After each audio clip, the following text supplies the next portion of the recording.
നമസ്കാരം. Layman science ലാബിലേക്ക് എല്ലാവർക്കും സ്വാഗതം. കൈറ്റ് വിക്ടേഴ്സിലെ ആദ്യ യൂണിറ്റിലെ 4ാമത്തെ ക്ലാസ്സുമായി ബന്ധപ്പെട്ട കാര്യങ്ങളാണ് ഇതിൽ അവതരിപ്പിക്കുന്നത്. ആ ക്ലാസ്സിൽ പുതിയ കാര്യങ്ങളൊന്നും അവതരിപ്പിച്ചിരുന്നില്ല, മറിച്ച് അതിനു മുൻപ് നടന്ന ക്ലാസ്സുകളിൽ നിന്നുള്ള ആശയങ്ങളെ ഉൾപ്പെടുത്തിക്കൊണ്ട് ഏതാനും ന്യൂമറിക്കൽ പ്രോബ്ലംസ് സോൾവ് ചെയ്ത് കാണിക്കുകയാണ് ചെയ്തത്. അതുകൊണ്ട് ഏതാനും സാമ്പിൾ ക്വസ്റ്റ്യൻസ് എടുത്ത് നമുക്കും അത്തരത്തിൽ ഒരു വിശകലനം നടത്താം. നമുക്ക് ഒന്നാമത്തെ ചോദ്യം നോക്കാം. ചിത്രത്തിൽ ഒരു സർക്യൂട്ടാണ് തന്നിരിക്കുന്നത്. ഒരു പർട്ടിക്കുലർ വോൾട്ടേജ് വോൾട്ടേജ് നൽകിയിരിക്കുന്നു. ഒരു റെസിസ്റ്റർ ഉണ്ട്, അതിൻ്റെ റെസിസ്റ്റൻസ് R എന്ന് കാണിച്ചിട്ടുണ്ട്, R ഓം. സർക്യൂട്ടിൽ ഒരു സെക്കൻഡിൽ ഉണ്ടാകുന്ന ഹീറ്റ് 100 ജൂളാണ് എന്നും പറഞ്ഞിട്ടുണ്ട്. എന്നിട്ട് ഫസ്റ്റ് ചോദ്യം, ഇത്തരത്തിൽ ഹീറ്റ് ഉണ്ടാകുന്നത് എന്ത് പേരിലാണ് അറിയപ്പെടുന്നതെന്ന്. അത് ഡയറക്റ്റ് ക്വസ്റ്റ്യൻ ആണ്. നമുക്കറിയാം, ഒരു കറണ്ട് ക്യാരിയിങ് കണ്ടക്ടർ ചൂടാകുന്ന പ്രോസസ്സിനെ ജൂൾ ഹീറ്റിംഗ് എന്നാണ് പറയുന്നത്. നമുക്കതിലെ രണ്ടാമത്തെ ചോദ്യത്തിലേക്ക് പോകാം. ഈ സർക്യൂട്ടിലെ റെസിസ്റ്റൻസ് പകുതിയായി കുറച്ചാൽ ഹീറ്റ് എത്രയാകുമെന്നാണ് ചോദ്യം. പൊതുവിൽ ജൂൾസ് ലോ അനുസരിച്ച് റെസിസ്റ്റൻസും ഹീറ്റും തമ്മിൽ ഡയറക്റ്റ് പ്രൊപ്പോർഷണാലിറ്റി ഉണ്ടെന്നും അതിനാൽ റെസിസ്റ്റൻസ് കൂടിയാൽ ഹീറ്റ് കൂടും, അതുപോലെ റെസിസ്റ്റൻസ് കുറഞ്ഞാൽ ഹീറ്റ് കുറയും എന്നൊരു ധാരണ പലരിലുമുണ്ട്. അതായത് ജൂൾസ് ലോയുമായി ഏറ്റവും അധികം തെറ്റിദ്ധരിക്കപ്പെട്ടിട്ടുള്ള ഒരു കാര്യമാണത്. ആ തെറ്റിദ്ധാരണ മാറ്റുക എന്നൊരു ഉദ്ദേശം കൂടി ഈ ചോദ്യത്തിനുണ്ട്. സത്യത്തിൽ ജൂൾ നിയമം അനുസരിച്ച് ഹീറ്റും റെസിസ്റ്റൻസും തമ്മിൽ നമ്മൾ നേരത്തെ സൂചിപ്പിച്ചതുപോലെയുള്ള ഒരു സ്ഥിരമായ റിലേഷൻ ഇല്ല. അതായത് ജൂൾസ് ലോ അനുസരിച്ച് റെസിസ്റ്റൻസ് കൂടിയാൽ ഹീറ്റ് കൂടുകയോ കുറയുകയോ ചെയ്യാം. ഓരോ സാഹചര്യവും അനുസരിച്ചാണ് നമുക്ക് ഹീറ്റിലുണ്ടാകുന്ന മാറ്റം എന്താണെന്ന് പറയാൻ കഴിയുക. നമുക്ക് നമ്മുടെ ചോദ്യം നോക്കാം. ഇവിടെ ചോദ്യത്തിൽ തന്നിട്ടുള്ള 2 ഘടകങ്ങൾ റെസിസ്റ്റൻസും വോൾട്ടേജുമാണ്. R ആൻഡ് V എന്നിവയാണ്. ഒന്നുകൂടി വ്യക്തമാക്കിയാൽ കറണ്ടിനെ കുറിച്ച് യാതൊരു സൂചനവുമില്ല. അങ്ങനെ വരുമ്പോൾ ജൂൾസ് ലോയിലെ VR എന്നിവ ബന്ധിപ്പിച്ചുകൊണ്ടുള്ള ഇക്വേഷൻ പരിഗണിച്ചാൽ നമുക്ക് ശരിയായ രീതിയിൽ ഇതിൻ്റെ ആൻസർ കണ്ടെത്താൻ കഴിയും. അതായത് ജൂൾസ് ലോയുമായി ബന്ധപ്പെട്ട് 3 ഇക്വേഷൻസ് ആണ് പഠിച്ചിട്ടുള്ളത്.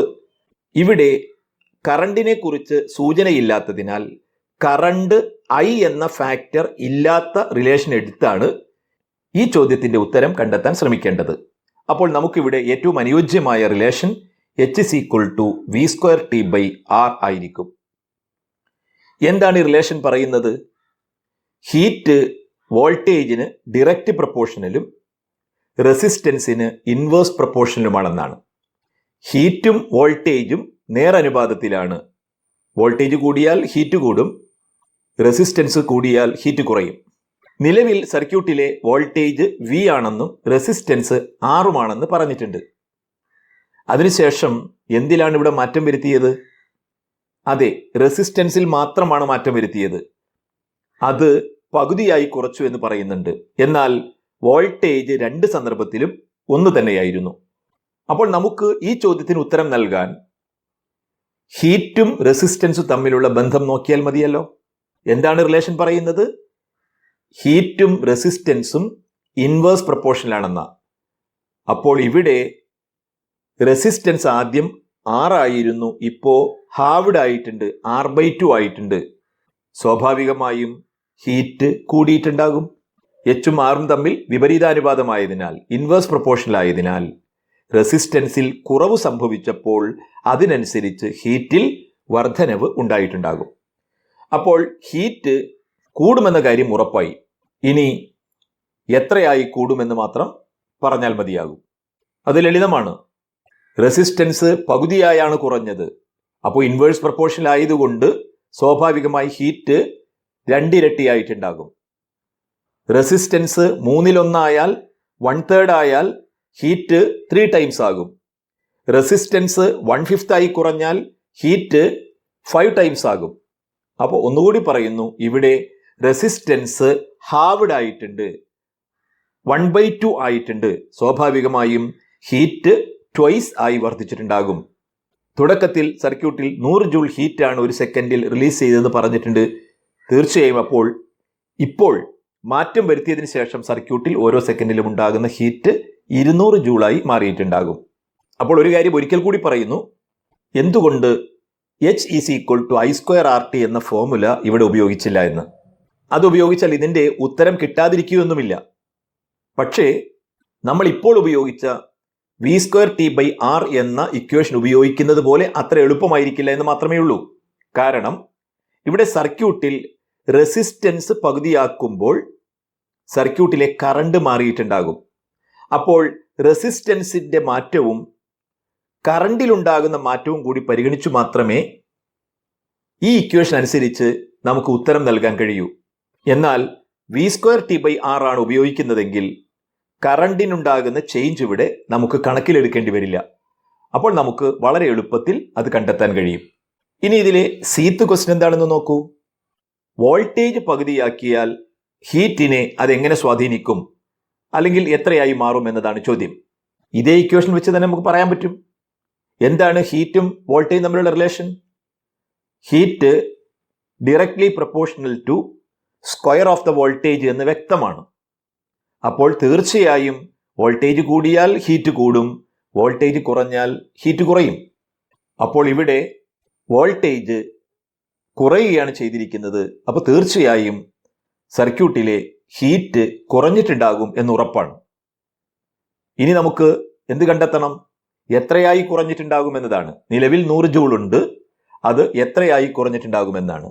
ഹീറ്റ് വോൾട്ടേജിന്റെ സ്ക്വയറിന് പ്രപ്പോർഷനാണ്. എന്താണ് അതിനർത്ഥം? വോൾട്ടേജ് ട്വൈസ് ആയാൽ ഹീറ്റ് 4 ടൈംസ് ആകും.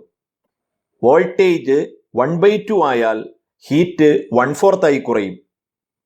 വോൾട്ടേജ് 3 ടൈംസ് ആയാൽ ഹീറ്റ് 9 ടൈംസ് ആയി കൂടും. അപ്പോൾ ഇവിടെ പറഞ്ഞിരിക്കുന്നത് വോൾട്ടേജ് 1/2 ആയി കുറഞ്ഞു എന്നാ. നേരത്തെ ഉണ്ടായിരുന്നത് എത്രയാണോ അതിൻ്റെ ഹാഫ് ആയി കുറഞ്ഞു എന്നാ. ആ 1/2ന്റെ സ്ക്വയർ 1/4 ആണ്. സ്വാഭാവികമായും ഹീറ്റ് 1/4 ആയി കുറഞ്ഞിട്ടുണ്ടാകും. അപ്പോൾ നിലവിൽ ഇതിലുള്ള ഹീറ്റ് 100 ജൂൾ ആയതുകൊണ്ട് ഇപ്പോഴത്തെ ഹീറ്റ്, അതായത് റെസിസ്റ്റൻസ് 6 തന്നെ വോൾട്ടേജ് പകുതിയാക്കിയാൽ ഹീറ്റ് 25 ജൂളായി കുറഞ്ഞിട്ടുണ്ടാകും.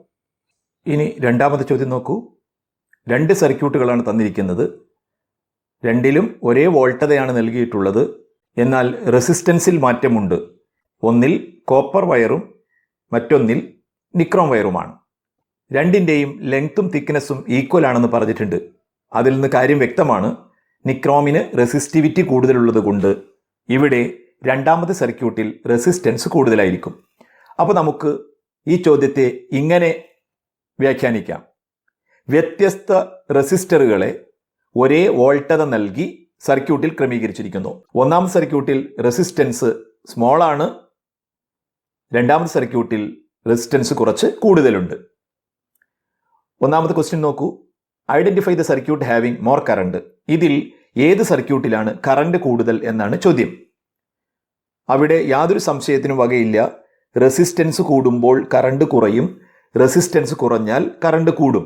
അപ്പോൾ സ്വാഭാവികമായും ഇവിടെ ഒന്നാമത്തെ സർക്യൂട്ടിൽ റെസിസ്റ്റൻസ് കുറവുള്ള കോപ്പർ വയറാണ് ഉൾപ്പെടുത്തിയിരിക്കുന്നത്. അപ്പോൾ അവിടെയായിരിക്കും കറണ്ട് കൂടുതലുള്ളത്.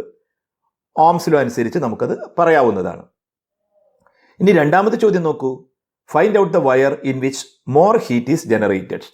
സ്വാഭാവികമായും ജൂൾ ഹീറ്റിംഗ് ഉണ്ടാകും ഇവിടെ രണ്ടിലും. എവിടെയാണ് കൂടുതൽ ഹീറ്റ് ഉണ്ടാകാൻ സാധ്യതയുള്ളത് എന്നാണ് ചോദ്യം. യഥാർത്ഥത്തിൽ നമ്മൾ ഒന്നാമത് പരിഗണിച്ച അതേ ചോദ്യം തന്നെയാണ് ഇവിടെയും. അവിടെ ഹീറ്റ് കണക്കാക്കാൻ പറഞ്ഞിരുന്നു, ഇവിടെ ജസ്റ്റ് കമ്പയർ ചെയ്യാൻ മാത്രമേ പറഞ്ഞിട്ടുള്ളൂ. അവിടെ നമ്മൾ എന്താണ് കണ്ടത്? V volt potential difference R റെസിസ്റ്റൻസിലേക്ക് കൊടുത്തു. അത് കഴിഞ്ഞ് അതേ വോൾട്ടേജ് തന്നെ R/2 റെസിസ്റ്റൻസിലേക്ക് കൊടുത്തു. ഇവിടെയും അത് തന്നെയാണ്. 3 വോൾട്ട് ഒരു ചെറിയ റെസിസ്റ്ററിലേക്ക് കൊടുത്തു, 3 വോൾട്ട് തന്നെ ഒരു ഹൈ റെസിസ്റ്ററിലേക്ക് കൊടുത്തു. നമ്മൾ അവിടെ കിട്ടിയ ഉത്തരം പോലെ തന്നെ റെസിസ്റ്റൻസ് കുറഞ്ഞ സർക്യൂട്ടിൽ സ്വാഭാവികമായും ഹീറ്റ് കൂടുതലുണ്ടാകും. കാരണം H=V²T/R എന്ന ഇക്വേഷൻ പരിഗണിക്കുമ്പോൾ ഹീറ്റും റെസിസ്റ്റൻസും തമ്മിൽ ഇൻവേഴ്സ് പ്രൊപ്പോർഷണാലിറ്റിയാണ് ഉള്ളത്, വിപരീത അനുപാതമാണുള്ളത്. അപ്പോൾ അതുകൊണ്ട് ഏത് സർക്യൂട്ടിലാണോ റെസിസ്റ്റൻസ് കുറവ് അവിടെയാണ് കൂടുതൽ ഹീറ്റ് ഉണ്ടാകാൻ സാധ്യതയുള്ളത്. അപ്പോൾ ഇവിടെ ഒന്നാമത്തെ സർക്യൂട്ടിലെ റെസിസ്റ്റൻസ് കുറവായതുകൊണ്ട് ഈ രണ്ട് സർക്യൂട്ടുകളിൽ ഒരു നിശ്ചിത സമയം പ്രവർത്തിപ്പിച്ചാൽ ഇതിൽ കൂടുതൽ ഹീറ്റ് ഉണ്ടാകാൻ സാധ്യത ഒന്നാമത്തെ സർക്യൂട്ടിലായിരിക്കും. അപ്പോൾ നമുക്കിത് വേണമെങ്കിൽ ഒന്ന് ജനറലൈസ് ചെയ്യാവുന്നതാണ്. പരീക്ഷയെ സംബന്ധിച്ചിടത്തോളം രണ്ട് റെസിസ്റ്ററുകളിൽ ഏതിലാണ് കൂടുതൽ ഹീറ്റ് ഉണ്ടാവുക എന്ന ചോദ്യം പലപ്പോഴും ഉണ്ടാകാറുണ്ട്. അപ്പോൾ പൊതുവായി നിങ്ങൾ ഓർത്തു വെക്കേണ്ട കാര്യം, രണ്ടിനും ലഭിക്കുന്ന വോൾട്ടേജ് ഒരുപോലെയാണെങ്കിൽ അതിൽ ലോ റെസിസ്റ്ററിലായിരിക്കും ഹീറ്റ് കൂടുതൽ ഉണ്ടാവുക. നേരെ മറിച്ച് വോൾട്ടേജ് വ്യത്യസ്തമാണ്, മറിച്ച് കറണ്ടാണ് തുല്യമെങ്കിൽ, അതായത് രണ്ട് റെസിസ്റ്ററിലൂടെയും ഒരേ അളവിൽ കറണ്ട് കടന്നു പോകുന്നുവെങ്കിൽ ഒരു സംശയവും വേണ്ട, അവിടെ ഹീറ്റും റെസിസ്റ്റൻസും തമ്മിൽ ഡയറക്റ്റ് പ്രൊപ്പോർഷണാലിറ്റി ഉണ്ടാകും. മറ്റൊരു തരത്തിൽ പറഞ്ഞാൽ ഹൈ റെസിസ്റ്ററിൽ കൂടുതൽ ഹീറ്റ് ഉണ്ടാകും, ലോ റെസിസ്റ്ററിൽ കുറഞ്ഞ ഹീറ്റുമാണ് ഉണ്ടാവുക. ഇതുമായി ബന്ധപ്പെട്ട് കുറച്ചുകൂടി പ്രോബ്ലംസ് നമുക്ക് റെസിസ്റ്ററുകളുടെ ക്രമീകരണം പഠിക്കുന്നുണ്ട്, അതിനുശേഷം ചർച്ച ചെയ്യാവുന്നതാണ്. അപ്പോഴേ അത് പൂർത്തിയാകത്തുള്ളൂ. അതായത് സീരീസ് കണക്ഷനും പാരലൽ കണക്ഷനും നമുക്ക് പഠിക്കേണ്ടതുണ്ട്. അപ്പോൾ നമുക്ക് ഇത്തരത്തിലുള്ള കുറച്ചുകൂടി പ്രോബ്ലംസ് ചെയ്ത് കൂടുതൽ വ്യക്തത വരുത്താവുന്നതാണ്. ഇപ്പോൾ ഇത്രയും ഒന്ന് ഓർത്തു വെക്കുക. രണ്ട് റെസിസ്റ്ററുകളിൽ ഏതാണ് കൂടുതൽ ചൂടാകുക എന്നൊരു ചോദ്യം നിങ്ങളുടെ മുന്നിലേക്ക് വന്നാൽ ആദ്യം നിങ്ങൾ ശ്രദ്ധിക്കേണ്ടത് ഈ രണ്ട് സിറ്റുവേഷനിലും ഇതിൽ ഒരേ വോൾട്ടതയാണോ ലഭിക്കുന്നത് എന്ന് നോക്കുക, ഒരേ പൊട്ടൻഷ്യൽ ഡിഫറൻസ് ആണോ ഓരോ റെസിസ്റ്ററിനും ലഭിക്കുക എന്ന് നോക്കുക. എങ്കിൽ കുറഞ്ഞ റെസിസ്റ്ററിൽ കൂടുതൽ ഹീറ്റ് ഉണ്ടാകും, കൂടിയ റെസിസ്റ്ററിൽ കുറഞ്ഞ ഹീറ്റും ഉണ്ടാകും എന്ന് ഓർത്തു വയ്ക്കുക. ഇനി മൂന്നാമത്തെ ചോദ്യം പരിഗണിക്കാം. നോക്കൂ, ഒരു സർക്യൂട്ടിൽ 10 വോൾട്ട് പ്രയോഗിച്ചിട്ടുണ്ട്. സർക്യൂട്ടിൽ AB എന്ന ഒരു കണ്ടക്റ്റിംഗ് വയറാണ് കൊടുത്തിട്ടുള്ളത്. അതിന് 20 ഓം റെസിസ്റ്റൻസ് ഉണ്ട് എന്നും പറഞ്ഞിട്ടുണ്ട്. ഒന്നാമത്തെ ചോദ്യം, find the current in the circuit. അത് നമ്മൾ നേരത്തെ പറഞ്ഞതുപോലെ വളരെ ലളിതമാണ്. വോൾട്ടേജ് അറിയാം, റെസിസ്റ്റൻസ് അറിയാം, ഓംസ് ലോ അനുസരിച്ചിട്ട് I = V/R എന്ന റിലേഷനിലൂടെ നമുക്ക് കറണ്ട് കണക്കാക്കാവുന്നതാണ്. 10/20 = 0.5 ആംപിയർ എന്ന് കിട്ടുന്നു. അതായത് ഈ സർക്യൂട്ടിൽ ഇപ്പോൾ ഒഴുകുന്ന കറണ്ട് 0.5 ആംപിയർ ആയിരിക്കും. ഇനി രണ്ടാമത്തെ ചോദ്യം നോക്കൂ, calculate the heat generated in the wire in 1 second. അത് നമുക്ക് കണക്കാക്കാം. ഇവിടെ ഒരു കാര്യം ശ്രദ്ധിക്കുക, നമ്മൾ രണ്ടാമത്തെ ക്ലാസ്സിൽ പറഞ്ഞിരുന്നു ഹീറ്റ് കണക്കാക്കാൻ ആവശ്യപ്പെടുമ്പോൾ അനുയോജ്യമായ ഇക്വേഷനാണ് എടുക്കേണ്ടത്. I²RT ഉണ്ട്, VIT ഉണ്ട്, V²T/R ഉണ്ട്. ഏതെങ്കിലും ഒന്ന് അനുയോജ്യമായത് തിരഞ്ഞെടുക്കാനാണ് പറഞ്ഞത്. ഇവിടെ ഇപ്പോൾ നമുക്ക് റെസിസ്റ്റൻസും വോൾട്ടേജും കറണ്ടും അറിയാവുന്നത് കൊണ്ട് ഏത് റിലേഷൻ ഉപയോഗിച്ച് നമുക്ക് എന്ത് ചെയ്യാൻ പറ്റും, ഇവിടെ ഉണ്ടാകുന്ന ഹീറ്റ് കണക്കാക്കാൻ പറ്റും. ഞാൻ ഇവിടെ H = I²RT എന്ന ഫോർമുല എടുത്തിരിക്കുന്നു. അപ്പോൾ ഐയുടെ വാല്യൂ 0.5 ആണ്. അപ്പോൾ 0.5 × 0.5 കൊടുത്തു. R റെസിസ്റ്റൻസ് 20 ഓം ആണ്, അത് കൊടുത്തു. ടൈം 1 സെക്കൻഡ് എന്നാണ് പറഞ്ഞത്, അതുകൊണ്ട് 1 കൊടുത്തു. അപ്പോൾ കാൽക്കുലേറ്റ് ചെയ്യുമ്പോൾ നമുക്ക് 5 ജൂൾ എന്നാണ് കിട്ടുക. അതായത് ഈ സർക്യൂട്ടിൽ ഓരോ സെക്കൻഡിലും 5 ജൂൾ വീതം ഹീറ്റാണ് അവിടെ ജനറേറ്റ് ചെയ്യുന്നത്. ഇനി മൂന്നാമത്തെ ചോദ്യം, അതായത് സീത്ത് ക്വസ്റ്റ്യൻ നോക്കൂ. ഈ വയർ രണ്ടായി മടക്കുന്നു, കൃത്യം പകുതിയായി മടക്കുന്നു. എന്നിട്ട് സർക്യൂട്ടിൽ വീണ്ടും ഉൾപ്പെടുത്തിയാൽ അപ്പോൾ സർക്യൂട്ടിലെ കറണ്ട് എത്രയാകുമെന്ന് കാണാനാണ് ആവശ്യപ്പെട്ടിട്ടുള്ളത്. അപ്പോൾ നമുക്ക് മനസ്സിലാവുന്ന കാര്യം, AB എന്ന വയർ മടക്കി വയ്ക്കുമ്പോൾ അതിൻ്റെ ഡയമെൻഷനിൽ ചില മാറ്റങ്ങൾ വരുന്നുണ്ട്. എന്തൊക്കെ മാറ്റം വരുന്നുണ്ട്? നീളം പകുതിയായി കുറയുകയും തിക്നെസ് ഡബിൾ ആകുകയും ചെയ്യുന്നുണ്ട്. വയർ പഴയത് തന്നെയാണെങ്കിലും അതിൻ്റെ നീളം കുറഞ്ഞിട്ടുണ്ട്, വണ്ണം കൂടിയിട്ടുണ്ട്. സ്വാഭാവികമായും അതിൻ്റെ റെസിസ്റ്റൻസിൽ മാറ്റം ഉണ്ടായിട്ടുണ്ടാകും. നിലവിൽ അതിന് 20 ഓം റെസിസ്റ്റൻസ് ഉണ്ട് എന്ന് പറഞ്ഞിട്ടുണ്ട്. അപ്പോൾ കറണ്ട് കാണാനാണ് നമ്മളോട് ആവശ്യപ്പെട്ടിട്ടുള്ളത്. അപ്പോൾ നമുക്ക് എന്തറിയേണ്ടതുണ്ട്? ഇപ്പോൾ ഈ വയറിൻ്റെ റെസിസ്റ്റൻസ് എത്രയാണെന്ന് അറിയേണ്ടതുണ്ട്. അപ്പോൾ നമുക്ക് പരിശോധിക്കാം. മടക്കി നീളം പകുതിയാക്കി. നീളം കുറയുമ്പോൾ റെസിസ്റ്റൻസ് കുറയും എന്ന് നമ്മൾ പഠിച്ചിട്ടുണ്ട്. നീളത്തിനനുസരിച്ചാണ് റെസിസ്റ്റൻസ്. അപ്പോൾ നീളം പകുതിയായതുകൊണ്ട് സ്വാഭാവികമായും വയറിൻ്റെ റെസിസ്റ്റൻസ് പകുതിയായി കുറഞ്ഞിട്ടുണ്ടാകും. അപ്പോൾ നീളം കുറഞ്ഞത് വഴിയിൽ 20 ഓം എന്ന റെസിസ്റ്റൻസ് 10 ഓം ആയി കുറഞ്ഞിട്ടുണ്ടാകും. പക്ഷെ ഇവിടെ മറ്റൊരു മാറ്റം കൂടി സംഭവിച്ചിട്ടുണ്ട്. തിക്നെസ് ഡബിൾ ആയിട്ട് കൂടിയുണ്ട്. അപ്പോൾ തിക്നെസ്സിലുണ്ടായ മാറ്റവും റെസിസ്റ്റൻസിലെ മാറ്റത്തിന് കാരണമായിട്ടുണ്ടാകും. എന്താണ് തിക്നെസ്സും റെസിസ്റ്റൻസും തമ്മിലുള്ള ബന്ധം? തിക്നെസ് കൂടിയാൽ റെസിസ്റ്റൻസ് കുറയുകയാണ് ചെയ്യുക. അപ്പോൾ ഇവിടെ തിക്നെസ്സും ഡബിൾ ആയിട്ടുണ്ട്. അപ്പോൾ റെസിസ്റ്റൻസ് ഒരിക്കൽ കൂടി പകുതിയായി കുറഞ്ഞിട്ടുണ്ടാകും. അപ്പോൾ 20 ആയിരുന്നു, മടക്കിയപ്പോൾ നീളം കുറഞ്ഞത് വഴി അതിൻ്റെ റെസിസ്റ്റൻസ് 10 ഓമായി കുറഞ്ഞിട്ടുണ്ടാകും. അതോടൊപ്പം വണ്ണം കൂടി ഇരട്ടിയായതിൻ്റെ ഫലമായി റെസിസ്റ്റൻസ് ഒരിക്കൽ കൂടി ഹാവ്ഡ് ആയിട്ടുണ്ടാകും. That is net resistance will be 5 ohm. അതായത് ഇപ്പോൾ ഈ കമ്പിയുടെ റെസിസ്റ്റൻസ് 5 ഓമായി കുറഞ്ഞിട്ടുണ്ടാകും. ഇനി നമുക്ക് കറണ്ട് കാണാവുന്നതേ ഉള്ളൂ. കറണ്ട് കാണാൻ I is equal to V/R എന്ന ഫോർമുല ഉപയോഗിക്കാം. വോൾട്ടേജ് 10 തന്നെയാണ്, റെസിസ്റ്റൻസ് ഇപ്പോൾ 5 ഓം മാത്രമേ ഉള്ളൂ. 10/5 ഈക്വൽ ടു 2 ആംപിയർ എന്നെഴുതാവുന്നതാണ്. അപ്പോൾ ഒന്ന് ശ്രദ്ധിക്കൂ, നേരത്തെ കറണ്ട് 0.5 ആംപിയർ ആയിരുന്നു, ഇപ്പോൾ കറണ്ട് 2 ആംപിയർ ആയി മാറിയിട്ടുണ്ട്. പ്രത്യേകം ശ്രദ്ധിക്കുക, വോൾട്ടേജ് മാറ്റിയിട്ടില്ല, വയറും മാറ്റിയിട്ടില്ല, വയറിൻ്റെ ഘടനയിലാണ് മാറ്റം വരുത്തിയെന്ന് ശ്രദ്ധിക്കുക. ഇനി അതിൽ അവസാന ചോദ്യം എന്താണ്? ഇപ്പോൾ സർക്യൂട്ടിൽ 1 സെക്കൻഡിൽ ജനറേറ്റ് ചെയ്യാൻ സാധ്യതയുള്ള ഹീറ്റ് എത്ര എന്നാണ്. ഞാൻ നേരത്തെ പറഞ്ഞു നമുക്ക് ഏത് ഫോർമുല വേണമെങ്കിലും ഉപയോഗിക്കാം. ഞാനിവിടെ വീണ്ടും I²RT എന്ന ഫോർമുല ഉപയോഗിച്ചു. ഇപ്പോഴത്തെ കറണ്ട് 2 ആംപിയർ ആയതുകൊണ്ട് 2 × 2 ഇൻറ്റു ഇപ്പോഴത്തെ റെസിസ്റ്റൻസ് 5 ആണ്, ടൈം 1 കൊടുത്തു, 20 ജൂൾ എന്നാണ് കിട്ടുക. നിങ്ങൾ ആ ഹീറ്റ് ഒന്ന് കമ്പയർ ചെയ്യുക. നമ്മൾ ഇതിനു മുൻപ് ചെയ്ത 2 ചോദ്യങ്ങളുമായി യോജിക്കുന്നില്ലേ എന്ന് പരിശോധിക്കുക. ഇവിടെ റെസിസ്റ്റൻസ് കുറയ്ക്കുകയാണ് ചെയ്തത്. നമ്മുടെ ലോജിക്ക് അനുസരിച്ച് ഇവിടെ വോൾട്ടേജിൽ മാറ്റം വരുത്താതിരുന്നത് കൊണ്ട് റെസിസ്റ്റൻസ് കുറയുമ്പോൾ ഹീറ്റ് കൂടുകയാണ് ചെയ്യേണ്ടത്. ഇവിടെ അങ്ങനെ തന്നെയാണ് വന്നിരിക്കുന്നത്. നേരത്തെ 5 ജൂൾ ഹീറ്റാണ് കമ്പിയിൽ ജനറേറ്റ് ചെയ്തതെങ്കിൽ ഇപ്പോൾ അതിൻ്റെ 4 ഇരട്ടിയായി 20 ജൂളായി വർദ്ധിച്ചിട്ടുണ്ട് എന്നതും ശ്രദ്ധിക്കുക. അപ്പോൾ ആ ചോദ്യവും പൂർത്തിയായി. ഇനി നമുക്ക് 4ാമത്തെ ചോദ്യം നോക്കാം. എന്താണ്? 0.5 ampere current flows through a heating device connected to 230 volt supply. ഒരു ഹീറ്ററിലേക്ക് 230 വോൾട്ട് കണക്ട് ചെയ്തിരിക്കുന്നു. സർക്യൂട്ടിലൂടെ ഒഴുകുന്ന കറണ്ട് 0.5 ആംപിയർ ആണെന്ന് പറഞ്ഞിരിക്കുന്നു. ഫസ്റ്റ് ക്വസ്റ്റ്യൻ നോക്കുക. ഇവിടെ 5 മിനിറ്റിൽ ഈ സർക്യൂട്ടിലൂടെ ഒഴുകുന്ന ചാർജ് എത്രയായിരിക്കുമെന്നാണ്. നമ്മൾ നേരത്തെ പറഞ്ഞു കഴിഞ്ഞ കാര്യമാണ്, ചാർജിൻ്റെ ഒഴുക്കിനെയാണ് കറണ്ട് എന്ന് പറയുക. അപ്പോൾ ഇതിൽ കറണ്ട് ഉണ്ട് എന്ന് പറയുമ്പോൾ അതിനർത്ഥം ഇതിലൂടെ തുടർച്ചയായി ചാർജുകൾ ഒഴുകുന്നുണ്ട്. അപ്പോൾ 5 മിനിറ്റിൽ എത്രമാത്രം ചാർജ് ഇതിലൂടെ ഒഴുകിയിട്ടുണ്ടാകും എന്നതാണ് ചോദ്യം. നമ്മൾ നേരത്തെ കറൻറ്റും ചാർജും തമ്മിലുള്ള ഒരു റിലേഷൻ എഴുതി വെച്ചിട്ടുണ്ടായിരുന്നു. എന്തായിരുന്നു? I = Q/T. കറണ്ട് എന്ന് പറയുന്നത് rate of flow of charge ആണ്. I = Q/T ആണ്. ആ ഇക്വേഷൻ ഒന്ന് റീഅറേഞ്ച് ചെയ്താൽ നമുക്ക് Q = IT എന്ന് എഴുതാൻ പറ്റും. അതായത് ചാർജ് കാണാൻ കറണ്ടിനെ ടൈം കൊണ്ട് മൾട്ടിപ്ലൈ ചെയ്താൽ മതി. ഇവിടെ നോക്കൂ, കറണ്ടും തന്നിട്ടുണ്ട്, ടൈമും തന്നിട്ടുണ്ട്. നേരിട്ട് അതിലേക്ക് വാല്യൂ സബ്സ്റ്റിറ്റ്യൂട്ട് ചെയ്താൽ മതി. അപ്പോൾ I 0.5 കൊടുത്തു, ടൈം സെക്കൻഡിലേക്ക് മാറ്റി. അപ്പോൾ 5 × 60 കാൽക്കുലേറ്റ് ചെയ്യുമ്പോൾ നമുക്ക് 150 കുളം എന്നാണ് കിട്ടുക.